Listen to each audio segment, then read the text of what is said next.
Salut tout le monde, j'espère que vous allez bien. On se retrouve aujourd'hui pour une nouvelle semaine de folie, les gars, sur les cryptos. Regardez ça, le comeback qu'on a fait sur BTC. Alors, c'est pas voilà, uniquement BTC, le marché crypto, qui a repris de la valeur comme ça par lui-même. On a eu une vraie news qui est tombée là au niveau des US, au niveau de Trump, au niveau de la réserve stratégique qui se met en place.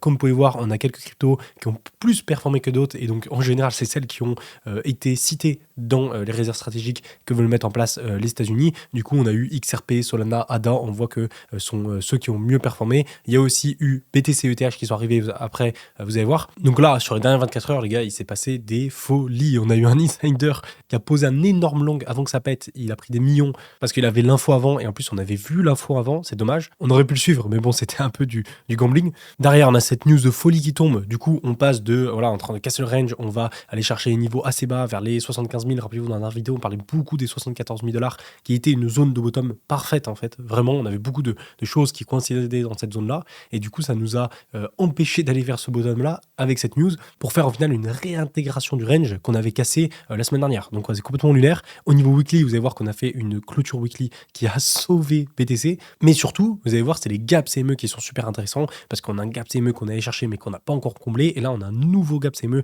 qui s'est créé aussi durant ce week-end. En plus de ça, on peut cumuler la macro US qui est tombée aussi au niveau de l'inflation qui a pas mal baissé. Donc, on passe vraiment d'un marché où tout allait mal, tout était dramatique à tout va mieux et tout revient de bullish. Donc, comme d'hab, voilà, c'est à nuancer, c'est du court terme.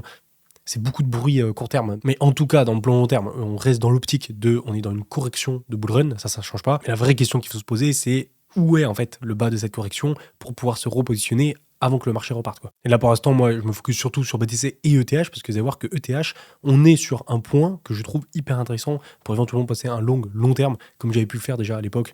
Enfin, à l'époque, il y a 6-7 mois où j'étais super bien rentré, mais derrière, j'étais mal sorti. Et là, il y a peut-être une deuxième entrée à faire qui peut être pas mal. Donc, on va aller voir tout ça ensemble. Je commence directement avec Twitter. On commence avec ça, avec les stats des mois. C'est intéressant. Le tableau des statistiques, alors ça reste toujours voilà, quelque chose qui est à prendre avec des pincettes, parce que c'est pas parce qu'on a eu voilà, dans l'année à chaque fois le même mois qui est bullish que forcément ça va être dans le futur. Mais en général, on voit quand même une récurrence par rapport au fait que quand on arrive vers l'été, les gens ont plus tendance à vendre pour leurs vacances.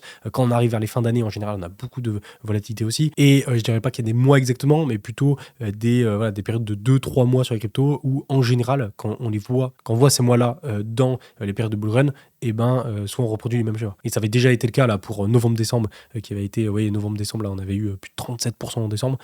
En novembre plutôt, ce qui coïncidait un peu avec les mois qu'on avait eu aussi pour novembre 2020 qui était à peu près similaire, et novembre 2016 et même 2017, en général la fin de l'année aussi est plutôt bullish.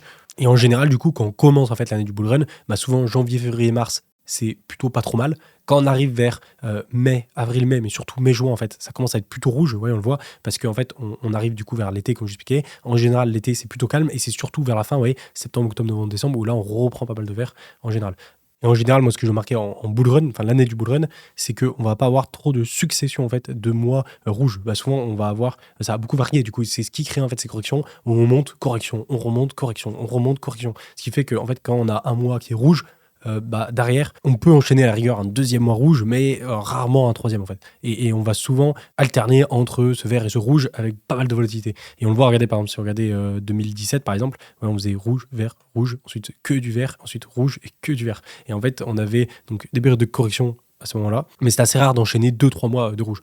Pareil pour 2021, où là, c'était un peu plus particulier parce qu'on avait eu pas le bull run qui se forme comme on l'a actuellement avec celui de 2017 avec des pumps et des corrections, mais c'était plus un énorme pump et une énorme correction pour ensuite refaire un pump. Et du coup, ce qui avait apporté pas mal de vert, 3 mois de rouge, mais bon, vous voyez, le moins 2% là, on peut quasi le mettre dans le mode neutre. Et tu vois, et dès qu'après on a eu ce rouge, boum, on est reparti dans le vert, rouge, on est reparti dans le vert, etc. Donc voilà, donc le mois de février là qu'on a actuellement de moins 20%, il est pas très cool à vivre parce qu'on était plutôt bullish pour février. Et si on part du principe là qu'on a eu durant les anciens bull run de pump, correction, etc. Voilà, comme se construit en fait une tour haussière en bull run, et là, on a fait notre correction. Ça peut se prolonger également sur masse, mais ce sera logiquement assez léger parce que le plus gros on l'a fait ici. Et ensuite, boum, ça repart pour le vert pour quelques mois, pour ensuite repartir en rouge, etc. Tiens, au niveau de la correction, on a quelques chiffres là. Les gars, c'est plus fort que FTX. Regardez ça m'a fait halluciner.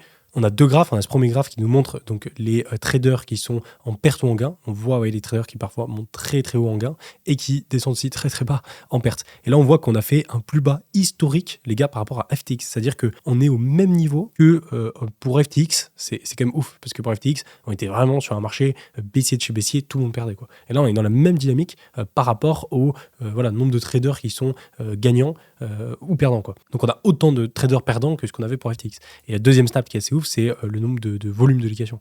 Pour FTX, on avait fait un pic ici de volume à 196 millions. Dès là, on a fait du 500, 500. Et là, les pics qu'on a fait sont beaucoup plus élevés que tout ce qu'on a pu connaître dans le passé. Bon, c'est dû au fait aussi qu'on a un marché qui est beaucoup plus gros, beaucoup plus capitalisé. Et du coup, une correction durant un marché comme ça qui est énormément capitalisé et où les gens ont déjà gagné beaucoup d'argent les derniers mois, et forcément, on va récupérer plus de liquidation que quand on est sur un bottom de marché là, comme on est sur FTX, où il y a beaucoup moins de capitalisation, beaucoup moins de liquidité, malgré que la correction soit beaucoup plus forte. Regardez, un petit tweet là, il est intéressant ce tweet parce qu'il revient un peu avec ce que je vous ai dit juste avant, donc par rapport aux corrections, mais surtout par rapport au cycle là que je vous expliquais, par rapport au mois, sur la saisonnalité de Bitcoin, où en gros, c'est toujours les mêmes phases. Tu as des enchaînements de bad news, des corrections, il n'y a rien qui va pendant quelques semaines, et en l'espace de quelques jours, en fait, tout peut changer. Tu as un switch qui se fait, où tu n'as que des good news, et tu as le marché qui repart fort. C'est très comme ça, en fait. Les cryptos, c'est très cyclique. C'est très cyclique sur 4 ans, donc avec les halvings, les bull runs, les bear market, etc. Mais c'est très cyclique aussi sur plusieurs semaines, sur quelques mois.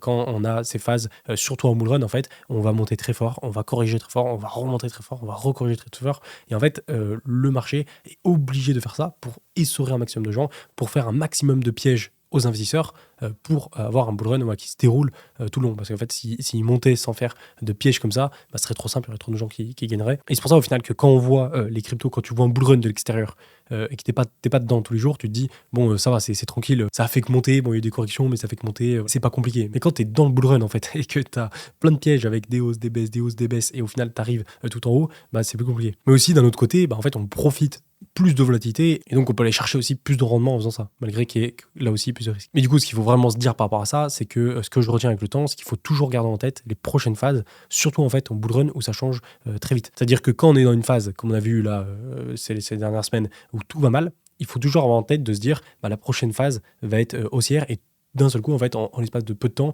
tout va aller de nouveau mieux. Et inversement, quand, ça c'est hyper important, et moi ça je pense que je le fais passer, quand tout va bien et qu'il n'y a que des good news, c'est important de se dire cette phase-là ne va pas durer, et on risque d'avoir une phase où en l'espace de quelques jours, quelques semaines, ça peut se retourner et on n'a que des mauvaises news qui arrivent et boum, on se fait tout sortir. Du coup là vraiment, dans les dernières semaines, on était vraiment dans cette phase où tout va mal, ça chute, il n'y a que des mauvaises news, et du coup il faut penser à la phase nouvelle qui va arriver, qui est logiquement là en train d'arriver avec ce que Trump a annoncé, avec l'inflation, etc. Quand on n'a que des bonnes news qui tombent et boum, le marché repart. Et c'est très très changeant en fait. C'est ouf à quel point ça change vite. Et le problème qu'on a actuellement les réseaux sociaux, c'est que en fait, j'en fais partie aussi, mais les réseaux amplifient en fait ces phases de tout va bien ou tout va mal, surtout à court terme. Et du coup, ça peut nous faire prendre des mauvaises décisions à long terme à cause de ce bruit à court terme. Donc ça, faut y faire attention. Allez, la macro S, on a pas mal de choses à voir. Déjà, regardez l'inflation sauve la semaine. Alors l'inflation, on l'a ici, Alan qui nous l'a mis, où en gros, on a eu une chute. Regardez, boum, qui a complètement baissé. On est passé de 2,3, 2,2 $. Là, on a complètement chuté à 1,4, pas dollars, mais pourcent. Donc c'est parfait parce qu'il me semble que la Fed voulait avoir une inflation qui descend en dessous des 2%. Et comme dit Alan ici, en fait, le Graal, ce serait d'avoir une baisse des taux d'intérêt le 19 mars prochain, parce que la prochaine conférence, c'est le 19 mars, donc c'est dans pas si longtemps que ça, à peu près 2 semaines. Mais pour l'instant, on est à moins de 10% de probabilité que ça arrive. Après, ça peut évoluer, en fait, d'ici là. Aussi, quelque chose à prendre en compte, vous voyez, l'inflation qu'on a eu ici qui a complètement baissé, c'est donc Truflation qui vous donne ça, et ça, c'est il y a entre 30 et 45 jours d'avance. Donc ça a relativisé, mais n'empêche, on part dans le bon sens, et c'est beaucoup mieux d'avoir une inflation comme ça qui descend, qui monte. Donc si je reviens sur mes chiffres de l'inflation US, j'ai 3 autres choses aussi à vous passer. C'est le jobless claim, donc au niveau d'inscription au chômage, donc qui est bonne par rapport à ce qui a été prévu. Le chômage continuel qui lui par contre en dessous, mais c'est pas le plus important, c'est plutôt les inscriptions hebdomadaires qui sont à regarder. On a le taux de croissance PIB par trimestre qui lui est bon, il est tombé dans ce qui a été prévu, et le dernier c'est du coup l'inflation PCE. Et rappelez-vous, comme d'hab, c'est le corps qu'on va regarder parce que c'est celui qui est présenté, qui est privilégié par la Fed, donc le corps PCE YOY et le corps PCE MOM, donc au niveau annuel et MOM. Et vous voyez, donc sur les 4 qu'on a, les 3 sont bons, il y a juste le PCE MOM qui est légèrement décalé, sinon pour le reste c'est bon. Donc là, par rapport au chiffre de la macro US, les gars, on est plutôt bon par rapport à ce qu'on a. Donc en fait, on a toute cette news là qui tombe par rapport à la macro, qui vont dans le sens en fait du marché. Et ensuite, surtout, on a eu cette énorme good news là que Trump nous a balancé comme ça sur le marché, qui a fait pas mal de bruit, qui a fait bouger le le marché en entier. Donc en fait, avant que la news tombe, on était sur un marché qui était dans une phase de rebond. Donc en fait, je vous avais mis ce tweet en vous expliquant, est-ce qu'on est dans un énième rebond, ouais, comme là à chaque fois en fait, rebond, on chute, rebond, on chute, rebond, on chute, etc.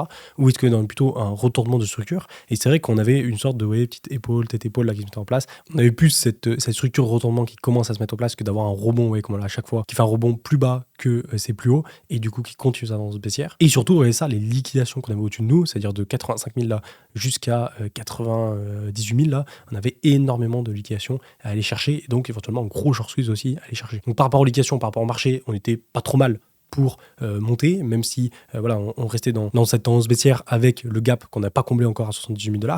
Et le fait que cette news tombe pile à ce moment-là, ça a été parfait pour le marché. Et ce qui est le plus fou dans cette annonce de réserve stratégique des cryptos, c'est qu'on a un gars qui est arrivé, les gars, sur Hyperliquid, il a posé 6 millions d'USDT et il a ouvert un long sur BTC-ETH en levier x50. Mais c'est énorme. Et du coup, en fait, levier x50, si le cours fait moins 2% à la baisse, tu te fais liquider.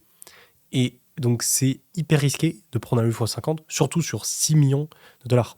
Et du coup, le gars il avait une exposition totale sur son trade de 200 millions de dollars avec le levier. Et en fait, quand on a eu cette info, moi je l'ai retweet, je l'ai vu et je me suis dit, c'est bizarre. Et en fait, souvent, quand t'as quelque chose comme ça, c'est que t'as une news qui va sortir avec le mec, en fait, c'est un insider.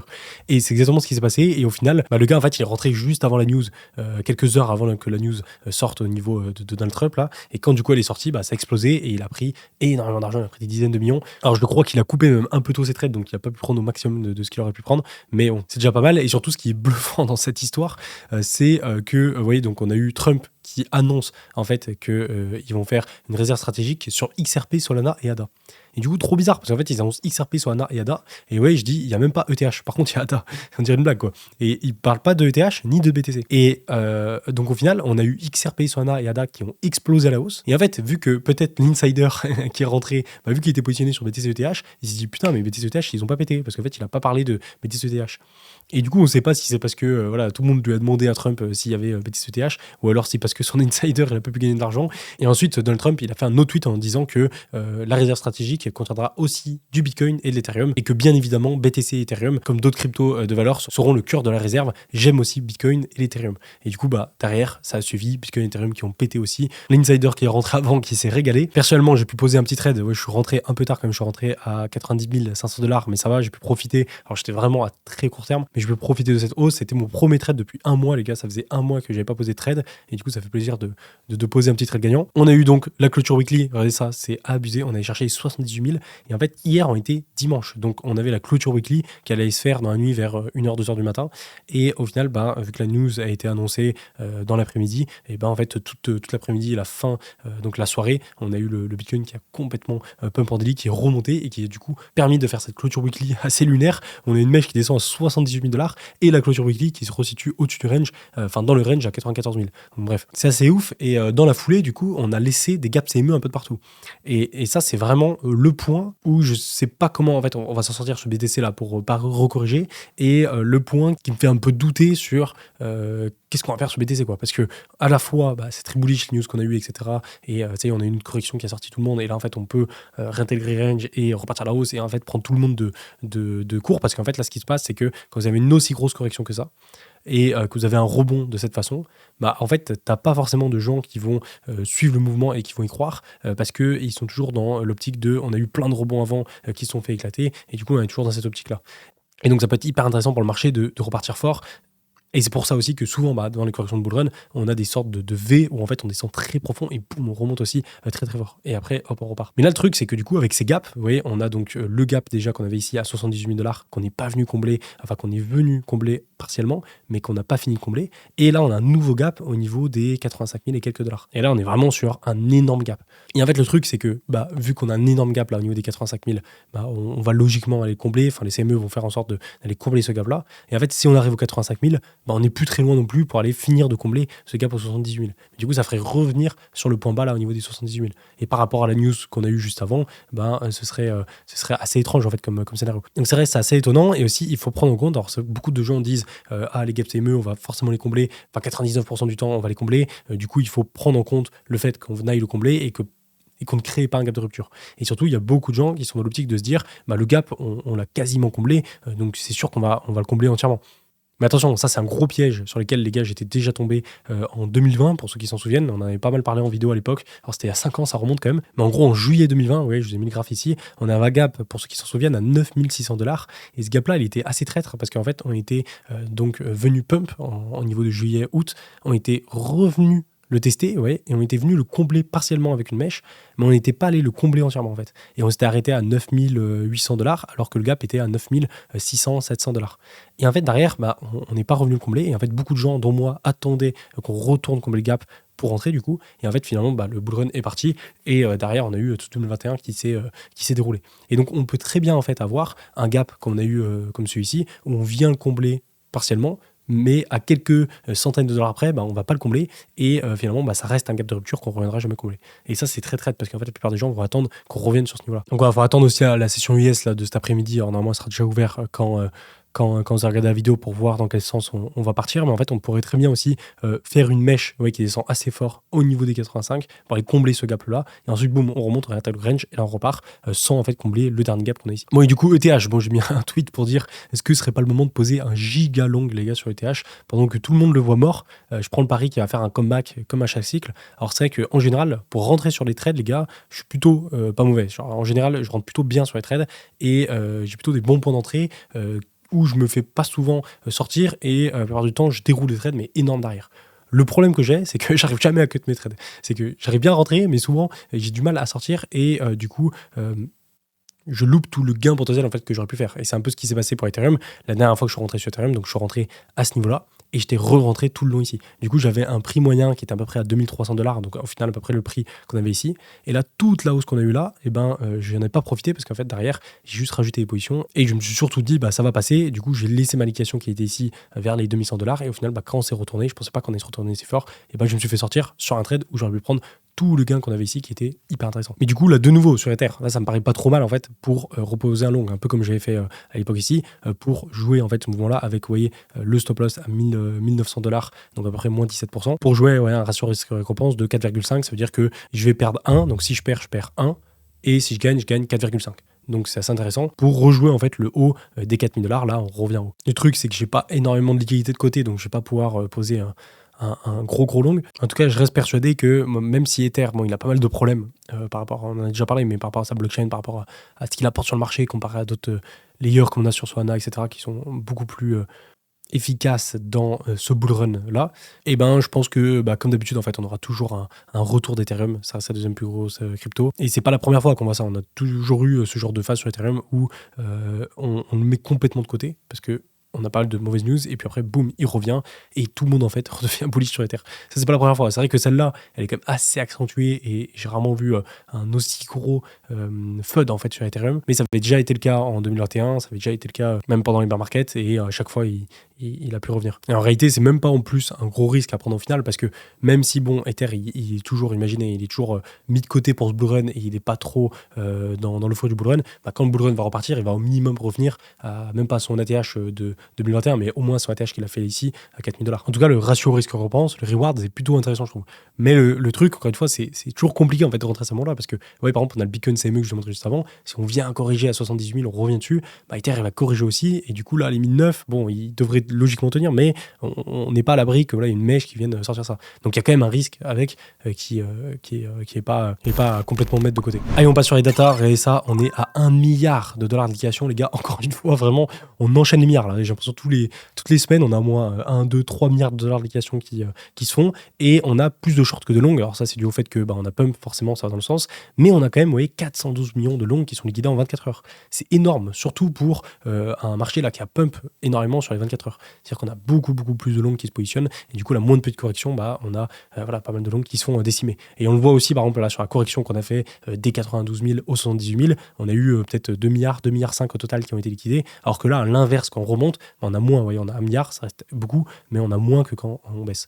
Et on voit que principalement, vous voyez, ça a été fait sur BTC là aussi. Les altcoins pour l'instant sont vraiment pas mal mis de côté, et c'est tout focus est sur BTC, que ce soit au niveau de l'éducation, des trades, des investissements, etc. Et on a tout le volume qui est sur la première crypto du marché. Au niveau de la heatmap, ça c'est intéressant parce que, rappelez-vous, en weekly, je vous avais montré tout à l'heure sur Twitter, on avait un gros short squeeze à aller chercher là, et du coup la news de Trump a été parfaite pour ça. Ouais, on est venu boum boum boum enclencher toutes les liquidations qu'on avait au-dessus de nous, et ouais, ce qui est intéressant là aussi, c'est qu'on a de nouveau un gros cluster de liquidation qui est au niveau des 95 000 ici, ouais, on a 123 millions, 100 millions, 53 millions, 102 107 millions, 103 millions, on a voilà, entre 500 millions et 1 milliard de liquidations à aller chercher au-dessus des 95 000 $. Donc là, par rapport à la session US qui va ouvrir là dans 1 heure, on peut avoir un pump du marché qui revient à ce niveau-là pour aller liquider ces positions de short qui sont ici. Au niveau des murs d'achat et de vente, alors rappelez-vous, la dernière fois, on avait vraiment cet énorme mur d'achat qui était ici, où c'était, il me semble, des 78 000, ouais c'est ça, 80 000, ouais 78 000 aux 70 000 $ ici. Donc tout ce cluster-là, c'était un gros mur d'achat, il était vraiment énorme comparé à ce qu'on avait au-dessus. Et en fait, on est venu donc s'appuyer dedans. On pouvait venir plus bas, rappelez-vous, au niveau des 74 000, qui était un peu le bottom parfait. Et je lui expliquais que plus on allait descendre dans ce mur d'achat, et ben plus en fait la pression vendeuse allait devoir être forte pour contrer la pression acheteuse, et au bout d'un moment, du coup, ça allait s'inverser et boum, ça allait se retourner. Au final, la news de Trump a fait que on n'a pas eu le temps d'aller bien enfoncer ce mur-là, et on a à peine fait les premiers en fait qu'on a pu repartir. Et donc, ce qui s'est passé, c'est que forcément, vu que le marché est remonté, on a pas mal du mur qui a été enlevé. Par contre, si ouais, on a BTC qui vient à chercher par exemple le gap CME à 80 000, à 78 000 $, vous pouvez être sûr que de nouveau, on va avoir beaucoup d'ordres d'achat qui vont être positionnés à ces endroits-là, parce qu'en fait, les mêmes mecs qui mettaient leur ordre d'achat à ce niveau-là, en fait, ils les enlèvent vu que le marché remonte, mais si le marché vient corriger, ils vont les remettre au même niveau. Et du coup, de nouveau, on aura un gros cluster de murs d'achat à aller chercher. Ensuite, sur TradingView, regardez, les gars, regardez ce graphe, sérieux. Regardez, en daily, on a le big range, boum, on le décroche complètement et en fait, on le réintègre. Et ce qui est fou, c'est qu'en fait, au final, on a fait le premier scénario là que je vous expliquais il y a 2 vidéos. Voilà, ce scénario là où en fait, vous voyez, on passe en dessous du range, on va liquider un peu tout en dessous du range, puis ensuite, boum, le réintégrer et remonter. Et ça, c'était un truc très typique des ranges qu'on a, où en général, on passe en tout pour aller liquider tout le monde, vu que tout le monde met ses positions, tous les gens qui rentrent en fait dans le range, ils mettent leur stop loss et leur liquidation en dessous du range, et du coup, on vient chercher en dessous du range avec un bref moment pour sortir tout le monde, et ensuite on remonte. Et au final, on avait un peu mis ce scénario de côté, par rapport au fait que en fait, on n'allait pas retracer 85 000, mais on était passé en dessous des volumes profile, où les volumes profile, en fait, on avait un gros creux et après on décrochait par les 78 000. Du coup, on était parti sur ce scénario-là, mais du coup, en fait, c'est un gros bordel, mais avec le fait qu'on ait cette news qui tombe pile à ce moment-là, et ça a invalidé le deuxième scénario pour revenir en fait sur le scénario d'avant. Et ça, en fait, c'est juste impossible à prévoir par rapport en fait à la news. Et le truc, c'est que ça aurait été bien mieux, par exemple, que Trump, il annonce ça quand il était, par exemple, ici, quelques jours avant. Au moins, on n'aurait pas eu besoin d'aller aux 78 000, on aurait pu directement monter ici et réintégrer le range et puis péter vers le haut. Mais c'est vrai que du coup, là, vous voyez, quand on dézoome, en fait, finalement, ça marche. Alors, ça fait une sortie de liquidation très très profonde, parce que d'habitude, quand on a range, en fait, et qu'on vient sortir, on fait un petit peu en dessous, on réintègre et ensuite on remonte. Et là, c'est vrai qu'on a vraiment fait un fou très très bas pour ensuite remonter, quoi. Et regardez, on peut aller voir un peu les corrections des pressions bull run pour vous montrer un peu comment ça se passe. Mais ouais, souvent, en fait, comment ça fonctionne, c'est on a une correction qui est très forte, et ouais, ça fait une sorte de V où en quelques jours, on remonte très fort de nouveau. Ouais, pareil, là, ouais, on corrige très fort, ça fait une sorte de V là aussi, et boum, on remonte très fort. Pareil ici, par exemple, regardez, vous voyez, là c'est assez flagrant, où ouais, on a le range ici, regardez, tac, on vient dessus, et là, boum, on casse ça très très profond, vous voyez, et en quelques jours, boum, boum, boum, on reprend la hausse et on repart en tendance haussière. Et ça, c'est typique des corrections de bull run qu'on a en bull run, en fait, tout simplement. Vous voyez, de nouveau ici, regardez, boum, gros V, tac, ensuite on remonte. Par ici, vous voyez, gros V, on remonte. Et en fait, là, c'est un peu ce qu'on est en train de vivre aussi actuellement. On a notre range ici, tac, le gros V, ensuite on réattaque le range, et le but, c'est de remonter. Le seul truc qui est un peu chiant, c'est ces gaps CME là, que je vous ai expliqué tout à l'heure sur Twitter, qui sont situés là à 85 000, 86 000 et 78 000. C'est vrai que celui-là, au niveau de 78 000, c'est pas du tout impossible qu'au final on le laisse en tant que gap de rupture, comme on avait fait pour il y a 5 ans au niveau des 9 600 $. Par contre, c'est vrai que celui-là, il est énorme en daily, et il est assez proche au niveau des 85 000. Donc on peut en fait faire un entre-deux, on va combler lui avec une mèche, mais on va pas combler celui qui est en dessous ici. À voir. Si après, derrière, le marché ne comble pas ce gap-là et pas celui-là, et forme 2 gaps de rupture aussi proches, ça va être super bullish, parce qu'en général, en fait, quand vous avez un gap de rupture, ça annonce souvent une forte tendance haussière par la suite. C'est en général ce qu'on a remarqué. Et du coup, là, avoir 2 gaps de rupture comme ça, serait plutôt bullish. Et si on regarde un peu les indicateurs que je vous ai montré la dernière fois, ils ont plutôt bien marché. Vous voyez déjà le ruban. Alors le ruban, très intéressant là déjà aussi en daily, parce que vous voyez, on arrive pile dedans, là, on est revenu en fait l'intégrer.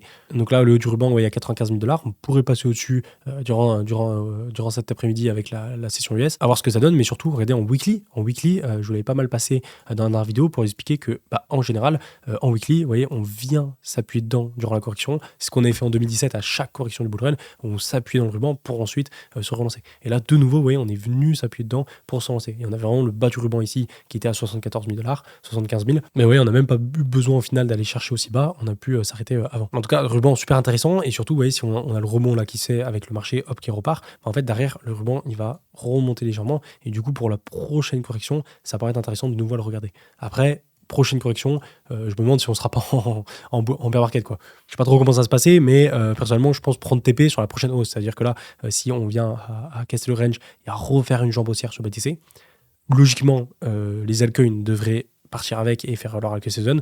On est encore une fois pas sûr parce que c'est au final ce qu'on prévoyait pour la hausse qu'on a eu ici avec les altcoins qui pètent à ce moment-là, mais ça n'a pas été le cas.